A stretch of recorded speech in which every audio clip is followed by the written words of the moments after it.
Comedian. He's performed with the Jefferson Starship, Beach Boys, Eddie Money, and he's dubbed himself the Doctor of Comedy Rock. Ladies and gentlemen, Dr. Gonzo.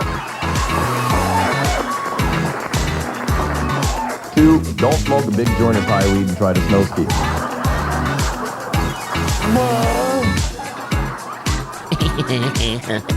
Nice hair. I'm kidding. Did you ever meet Charlie Rose back in the day? Never met Charlie Rose. I sold him blow once, but I never met him. I can see that. Hey, it's the 217 Probcast on the road to Mason City. We have talked to many different local celebrities in our time, my short time that I've been here, but this is amazing. A friend of mine and a friend of yours, if you enjoy 80s pop culture, Mr. Dr. Gonzo. Mr. Dr. Gonzo, thank you. So, sit down. Esquire, I believe. So, Dr. Gonzo, thank you for being on the show, first of all. Thanks, kid. You are from here, but even though you live here now, you went out for a little while to San Francisco way, and you became a big-time, big-city star. Is that true? For a little while. Yeah, what happened? What happened when you left old Mayberry? You left. So you're from Mason City. Yeah. Your dad was a pillar of the community. He was a doctor, and I was Jack's kid. Jack's kid, right. So I didn't know. I had no identity. I went to college because I had to. My older sister got pregnant, and my dad's like, "You are going to college." So I went to school and fell into theater, where I felt comfortable. I mean, crazy people. And I wasn't going to play baseball because I couldn't hit a curveball. And I love baseball, but I know it just you're a didn't big happen. baseball fan, It just didn't happen. So you're wearing a home plate shirt as I you got say my home this plate right shirt, now. and I got my San Francisco Giants hat Look on. at that, repping all of them, man. Oh yeah, and so anyway, I finished college out in Iowa and tried to produce a play that a friend of mine wrote, and I thought San Francisco is a crazy enough place to start, see if it'll fly, and It would have, but we didn't. We fell short of the money to raise because the economy sucked at the end of the 70s. And so I just kind of fell into a comedy club. I'd been playing my guitar out at the wharf, for, nickels, dimes, quaaludes, joints. What a time to be alive, man. Whatever they throw in my guitar case. And then I'd wake up out by the water, going, oh, I shouldn't have smoked that joint and eaten that quaalude, So I'd get myself a Coors Light and a little thing at Fisherman's Wharf of shrimp in a bucket, and but I just fell into this comedy thing at the old boarding house was right down the street from me, and down in the basement they started doing this thing called Allen's Alley. David Allen, who owned the place, I know him. He was the guy with the racist songs. No, this is a different David Allen. Oh, okay. This is a big guy that owned the boarding house. That's where. Still sounds like David Allen Coe to me. No, that's David Allen Coe. Okay, David Allen. He was they recorded a lot of things at the boarding house upstairs.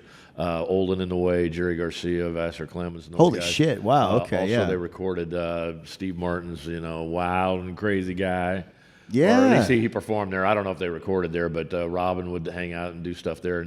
But anyway, the comedy scene was booming. Robin was doing Mork and Mindy probably. You say Robin, by the way, and he's dropping Robin. If you never heard of the gentleman, Robin Williams. He was a little bit of a star, but he kind of did some things, a lot of blow, and but he was a pretty crazy guy. He liked to be wound up, and anyway, you don't say. The Holy City Zoo was another place. I started kind of doing silly stongs in front of the comics that were doing open mic down there, and then they turned me onto the zoo, and I kind of got started doing comedy there, and it was at the zoo after I had at the Holy City Zoo, not the zoo.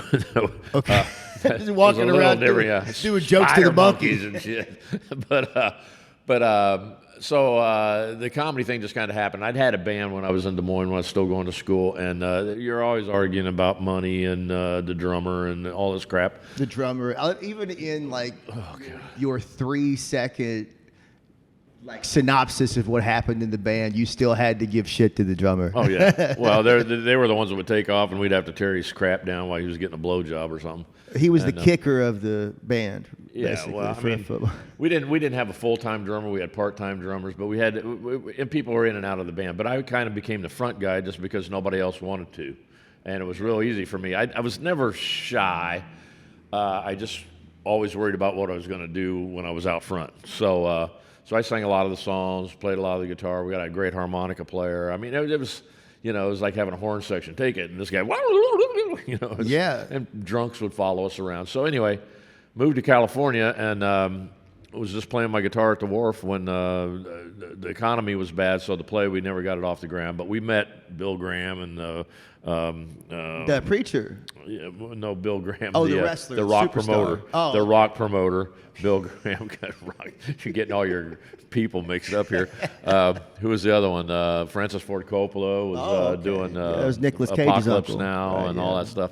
But anyway, so we met them, tried to raise money to do the show. We raised some money, but the famous people didn't give us any because they wanted their money back right away. And I love really quickly that like you're telling me your life like the Cliff Notes version, and you're like by the way, I hung out with the most famous actor ever, the most famous director. We didn't care about that. We were looking for people with money. Sure, they just happened to be famous. Right. But we walked right in and just told them, this is what we're trying to do, and you want to do it. And they told us they were busy or their money was tied up or whatever. But like I said, I was never shy. So and my daddy always said it never hurts to ask. The worst they can say is no. And then when I got into comedy, he said the worst they could do is shoot you.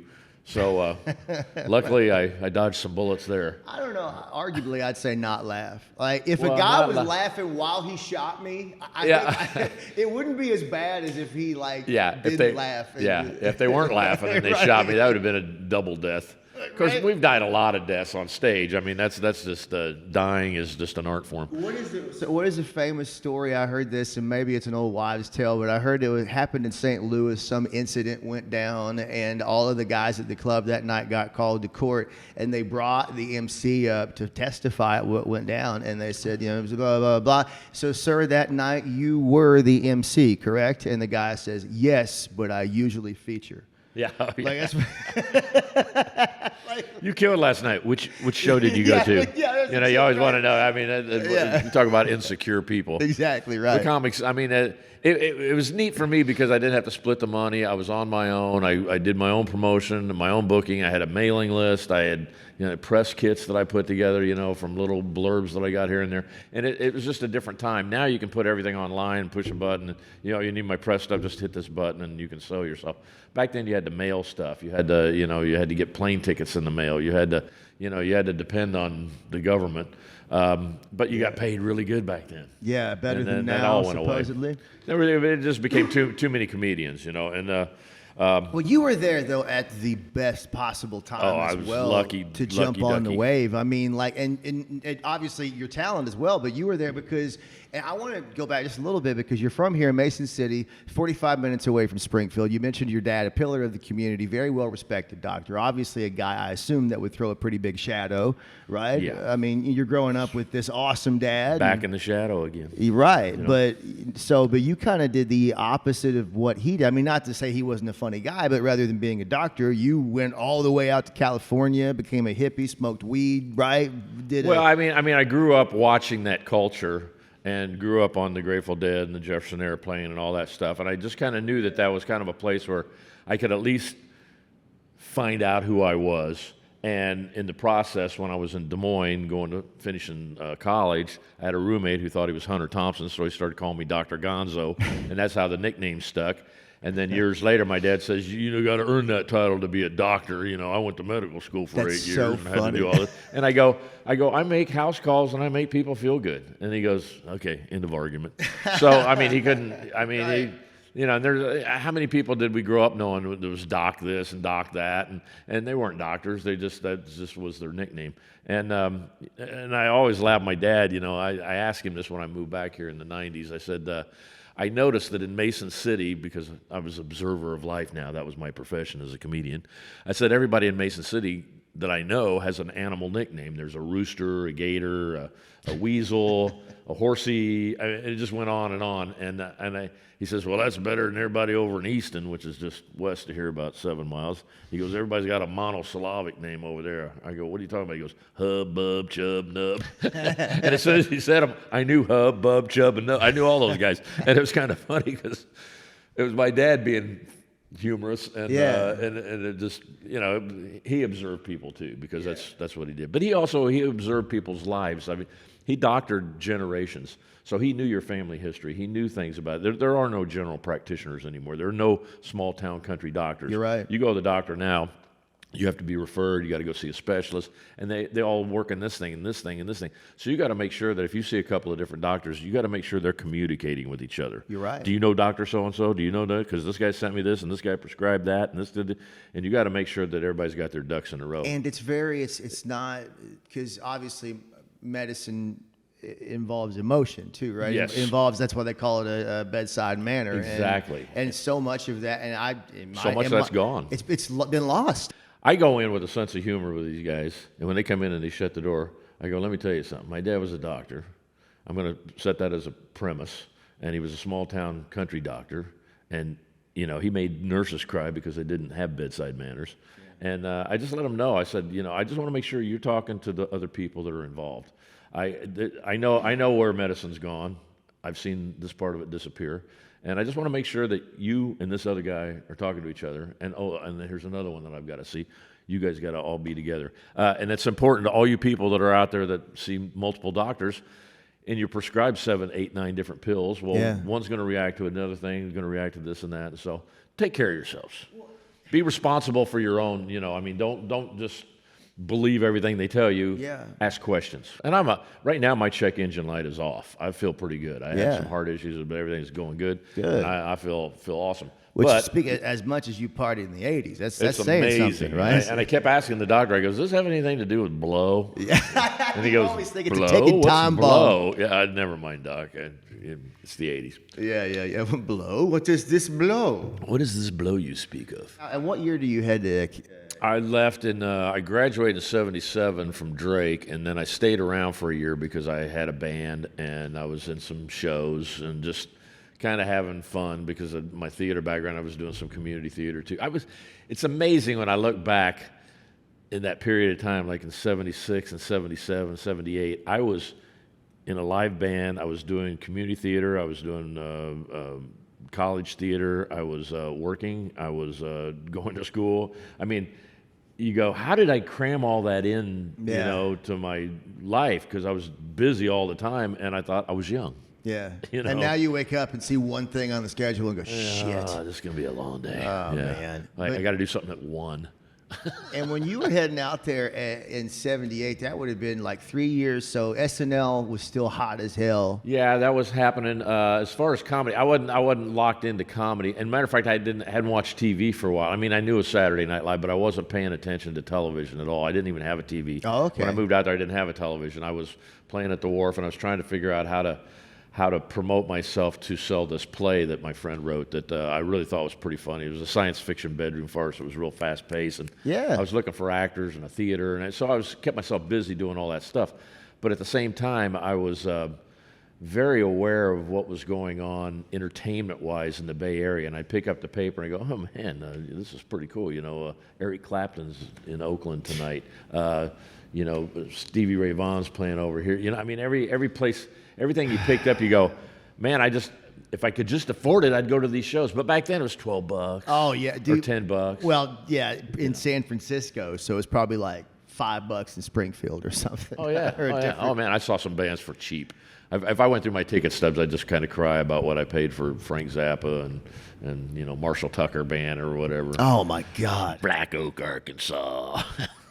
So you're in San Francisco, 78, and it's amazing, because people are listening to this now, and I know it's easy to think stand-up has just been around forever. Of course. Well, I mean, it was, and I would say that the people at that time that were happening in comedy were on the Tonight Show, and that would be people like Leno and Seinfeld. They were the new ones. But that was kind of Gary Shandling. But as far as we know stand up today, right? With the clubs and the feature and the headliner the and all club that. thing didn't blow up yet. Right. There was Boston, New York, L.A., and San Francisco. Sure. And maybe Chicago had some stuff. They had Second City's been around, but that's an improv kind of thing. So there was no big bang, and then it happened.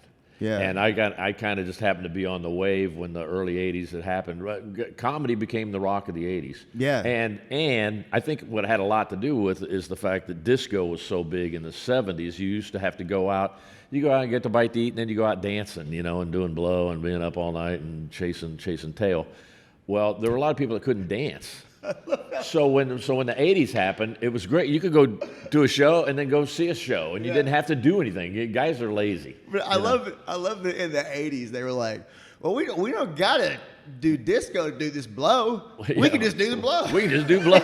Yeah, we can do blow and then go to an all-night diner and talk to each other all night. But it hadn't occurred to them like, all right, man. Well, I got all this blows. We got to go disco dance. Well, I don't have to be all sweaty, and the bell bottoms kind of went out and the narrow ties came in, because they were thick double Windsor ties back in the 70s, and the big bow ties and the high-heeled shoes and all that crap, and everybody kind of trimmed down. Sure. And everybody was skinny in the 80s. I don't know if you remember that. Yeah, I wonder. Do you think everything just so happened to be a reflection of the purity of the cocaine of the decade? Every single thing was. Everything was cut with baby laxatives, so you shit a lot. Who stepped on this? Sasquatch? Yeah. So half the shows and the music in that decade sucked. People were just so coked out of their mind they didn't care, man. But if you listen to the music, boop boop beep beep boop boop boop boop ba-dee, dee, boop boop boop, new wave, ding ding bing bing. It was all bing bing zing zing zoom zoom zoom. Yeah, and somehow the blues survived through all that. But it was just a fun era. The 80s turned out to be, it's funny. I can kind of compartmentalize different things because different things happen in my career as a comic. I went from just being an open mic kind of guy to suddenly I was a feature because I had a guitar in my act. I did little song parody things, so that they didn't think I knew how to MC. Yeah. So I went right to feature, which was interesting because then years later I used to host Sunday night open mic nights just to get on stage and off stage, on stage, off stage, on stage, off stage. I think that's where you get good. The more times you walk on, walk off, walk on, walk off. So anyway, and then I kind of bounced right to headliner. I got in this laugh off thing, and boom, next thing you know, Showtime's taping. And of course, a handful of people had cable at the time, but we got seen by a lot of people. Such a big deal, though, because seriously, how many other Showtime guys do we know now that went on to fucking explode? A lot of them, but I never got my own special because I never really pursued that. I never really wrote a one-man kind of show thing. But that happened, which clicked into this happening, which clicked into me. I really enjoyed opening for bands. I know. I mean, nobody liked to do it, but it was so cool because you're paying me to open for somebody that I grew up loving. A lot of the guys that didn't have record contracts, the Warren Zevons and the Blue Oyster Cults. Oh, you opened for Warren Zevon too? Yeah, and that was, but it was, I wasn't that into Warren at the time to really pay that much attention to what was going on. Dave Mason I was a big fan of. Yeah. So Dave Mason I was really more into watching him. But all these guys that had a record deal that were kind of playing the nightclubs that weren't the big headliners at the time. They were the ones that kind of exploded. Then I started, hanging out, and next thing you know, I did a free thing out in the concert for Pablo Cruz. And Pablo Cruz was popular, but I didn't know that much about them. I just thought they were kind of smooth, jazzy, pussy-getting music. But their manager was managing Huey Lewis, who was still in the nightclubs, and he saw me. And the next thing you know, he calls me up and takes me out on the road because I needed to get out on the road right away. So it was watching Spinal Tap backwards. Yeah. You know what I mean? Yeah. We started off with Huey Lewis puppet show, and then it just kind of took off. And as it took off, I was just riding the coattails, and the places got bigger and better. Unbelievable. And my favorite era, or that part of that, I mean, we played nightclubs, and that was kind of intense for the first, that fall. And then in the spring, we started playing all the theaters, all the Paramount theaters and the Fox theaters and all the beautiful, perfect places for a comic to, be focused in on. Then we started playing the ice rinks, and then we started playing the basketball arenas. And then summer came, and the next thing you know, we're playing these great big outdoor places. This is before they had screens and stuff like that. And people go, "Hey, I saw you, man, but you were this big." Yeah. Because they're way out on the grass somewhere. So it was neat to go through all that. Well, that led to Night Ranger and Starship. I'd done some stuff with Jefferson Starship, and then they became Starship. And so again, everybody realized that I was cost effective. Instead of taking a band on the road that costs a lot of money and you got to deal with all these personalities. Bingo. One guy. Well, a couple of things there. One, Jefferson Starship, I got to ask you, just tell me, be honest. Grace Slick, you hit that? I could have, No shit. but I didn't. Damn! Well, her husband was the light guy, and I didn't really want to, but she would always talk lewd and rude. I mean, but Really? she was the sober one on that tour. Okay, Yeah, because she'd already been through the whole fucking. Man, but this And they were also kind of burnt out on just being. They've been on the road for so many years that. Sure. Yeah, and it was kind of sad because Knee Deep in the Hoopla, that album had "We Built This City," which is. Oh, it was great. I love that song. I kind of. People hated it. You can't get it out of your head. It's a great fucking song. But I like Sarah, and that went to #1 too. Yeah, So- yeah. No time is a good time for Sarah. Yeah, man. Yeah. So and it had some other things on it, but they fought the whole time. Everybody hated each other. Well, and again, now is that album, one pill, you know what I mean? Like Yeah, that's no. But she would sing that. She would do that. She would do White Rabbit, and she would do, don't you want somebody? Of course. And she'd never blink the whole show. She'd be up there just. And is it just me or is that sexy as hell though? I mean, that her up there singing that song. I mean, good God You Almighty. know she kept the lights on and her eyes open when she did it. Yes, please. She wants to see it. Please. See how disappointed I make She you. was great, but I was kind of blown away with Mickey Thomas's voice. Yeah. What a great singer, Mickey Thomas. Just he did. He was with Elvin Bishop before that. I fooled around and fell in love. Yeah, and he just sounded like that in person. Been through about 1,000,000 girls. I love him. So he just from Georgia, great voice. Craig Chiquiso, who was always one of my favorite guitar players. He and I are still buddies. Just to watch him play, and they would rock. Pete Sears, the bass player. I wish I'd have spent more time with Pete. I found out he was on Every Picture Tells a Story album with Rod Stewart. I wish I would have known more about the history of each one of these band members. David Fry was in Quicksilver Messenger Service. Of course, he dropped out when Cantor got out, when it was just Starship. But I got to hang with these guys. They were at my wedding. It's kind of weird when these people show up and you go, I guess it's going to be a party now. Well, it's just so wild that you are this kid from a small town, Mason City. I mean, beautiful, but I come back and people ask me some questions and I tell them some stuff. They go, yeah, right. Well, I go, okay, you don't have to believe me. I don't care. I know what I did and I know what I saw. But people from small towns don't usually do stuff like this. I mean, I'm from a small town in eastern Kentucky, about 600 people. I literally, not only did I ever not know anybody famous, I didn't know anybody who knew anybody who knew anybody famous. You know what I mean? Yeah. And then you go to like San Francisco and it's like, oh, I bump into Robin. Oh, I hang out with blah, blah, blah. And it's like, but you have to live in an area where those people live. But again, though, that's why so many people from those places get famous because they're in the mix. Yeah, and their dad was a promoter or a record guy or somebody knew guy, and I went to school with Jackson Brown.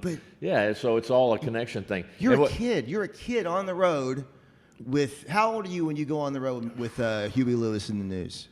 1983, I was 27, just 28 maybe. 28 years old. But I didn't start doing comedy until I was about 24. So 4 years, you go from never done a joke.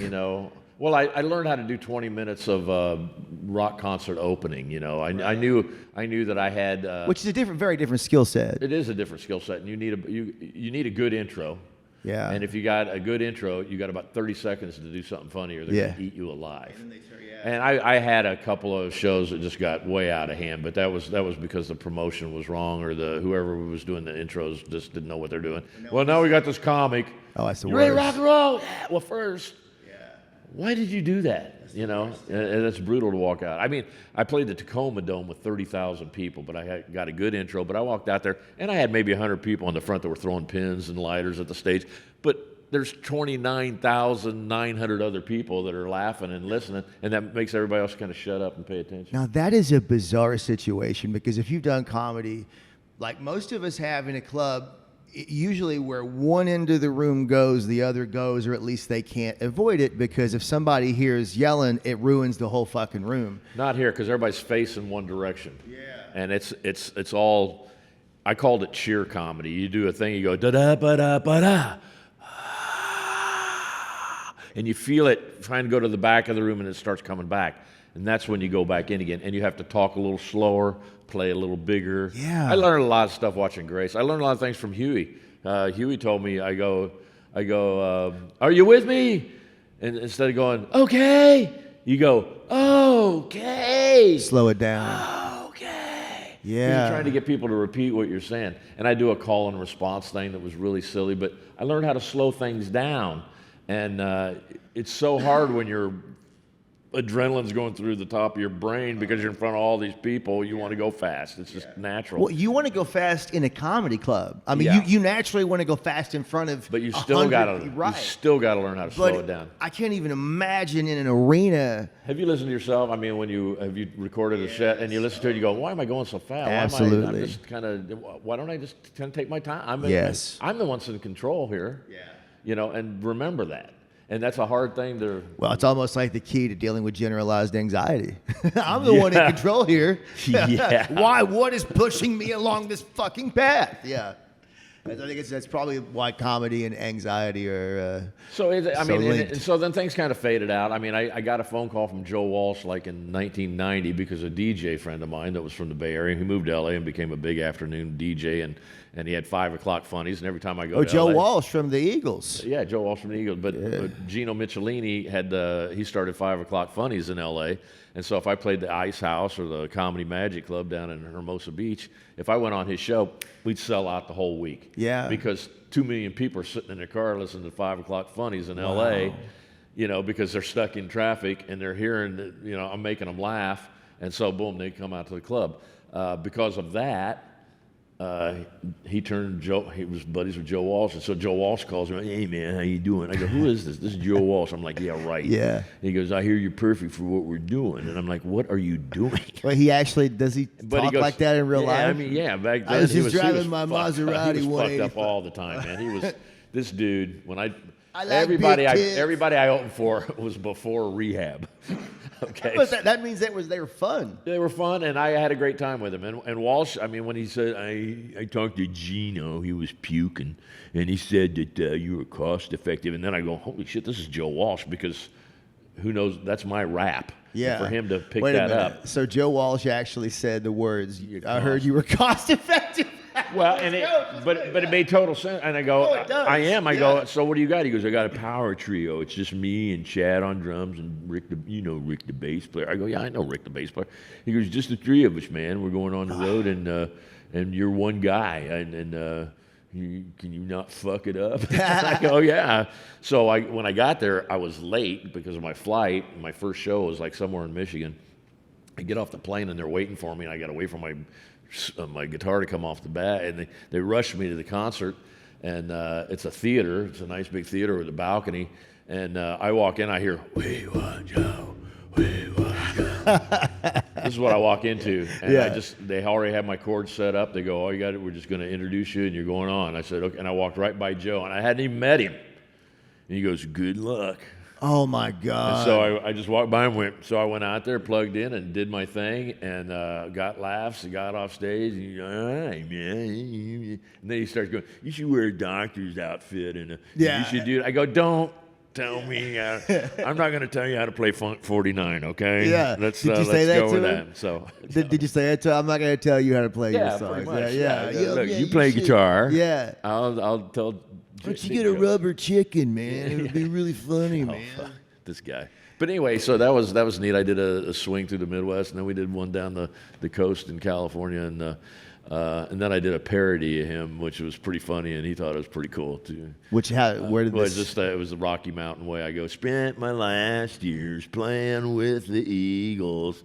I couldn't stoop much lower. Oh, but they got a big pop. The songs are silly, the lyrics are dull. I played them every day. My brain keeps getting slower. And then I played slide with the mic stand, and he got a kick out of that. I bet he loved it. Well, I mean, because he was pissed that the Eagles didn't want to get back together. He was a hired gun. I mean, he was a hired gun, but he was a very well, handsomely paid hired gun, I bet. And he didn't want to be the leader of a band anymore. Yeah, James Gang. I mean, that drove him crazy being the front guy. He goes, man, I just want to be in a band. I just want to be the guitar player, and it was perfect fit. Perfect, for him. yeah. And then when he came up with that riff for Fast Life in the Fast Lane. I mean, then he was an eagle. Yeah. Yeah. How fun is that, man? And they go, yeah, you got it. And they turned it into a great song. So it's fun that I was part of. I watched Huey Lewis write "Power of Love" on the bus. You actually know? really? You know, I mean, they're piecing it together. You know, Yeah, and so, yeah. So it's kind of nice that I was part of some music history just by riding on the bus. You know, and I just can't think of a more 1986 or whatever band for you to play. I mean, for real, like you know, and then shooting videos, you know, and I got to be in some videos with them, and that was way cool because they were just clowning around too, you know. I mean, they didn't know what they were doing. Yeah, but like, because you were in the video for "Power of Love," right? At the very beginning of it, yeah. That's so cool. Lloyd, and I was just in the crowd at at Uncle Charlie's, which is the club where Huey used to hang out all the time before they made. That's when his name was up in magic marker and my name was up in chalk. You know? I mean, we were both at that stage in our career going, "What's going to happen?" That's so cool. When are they going to actually put our name on the marquee? And you guys are pretty tight. Yeah, I haven't talked to him in a while because ever since the ear thing, man. I mean, he's been off in Montana mostly, so. Is that where he's retired to these days? Yeah, him and Charles Schwab got a ranch next to each other. Him and Charles Schwab. Chuck. He calls him Chuck. Have you met Mr. Schwab? No. Doctor. Might have. I don't Mr. know. Schwab. I've met a lot of people, and I just kind of went, okay, suit and tie. Probably open with for a him. record company or what? So you go out there. I just think it's so fascinating that comedy, as we know it, really hadn't exploded yet, and then you get in, and then you have this double impact of you're this guy who can play guitar. I wanted to be a rock star. Right, yeah. That just happened to be a comic.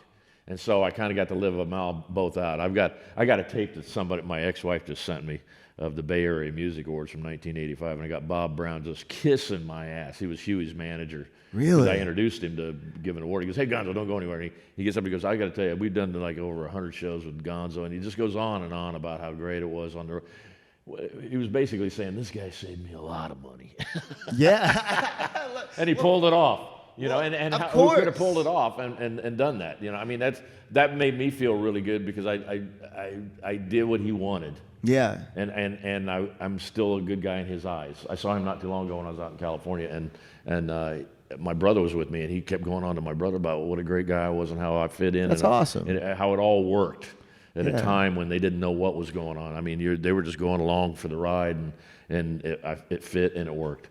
You know, when it comes to ego, too, I would think that having a comedian open for a musician would always because how many times have you heard, you know, Ozzy, like, man, I can't follow Metallica, you know, or whatever. And then, too, obviously, like you said, because you have the sound check and the instruments and the transportation and the 4 or 5 load guys. in, load out, more crew guys. The more lights. I mean, if we're talking about one of those shows. I get one spotlight and I get one mic. And seriously. You know, and a DI box that I plug my guitar in. And when I'm done, they take like 20 minutes on doing it so they can sell merch. Yeah. You know, and they're making so much money on merch because, I and mean, plus, you're not going to overshadow the band as a rock star. No. You know what I mean? Like, you're not going to go out there like Metallica and fucking deliver Master of Puppets. And that little Tom Petty kicked some ass tonight, man. How am I going to follow that? You're not going to do American Girl. Said Phil Collins. Before Sussudio or whatever. Yeah. You know what I'm saying? Like, you're going to, you could have the best comedy set ever. That's awesome, right? Yeah. Because now he could have the best rock set ever.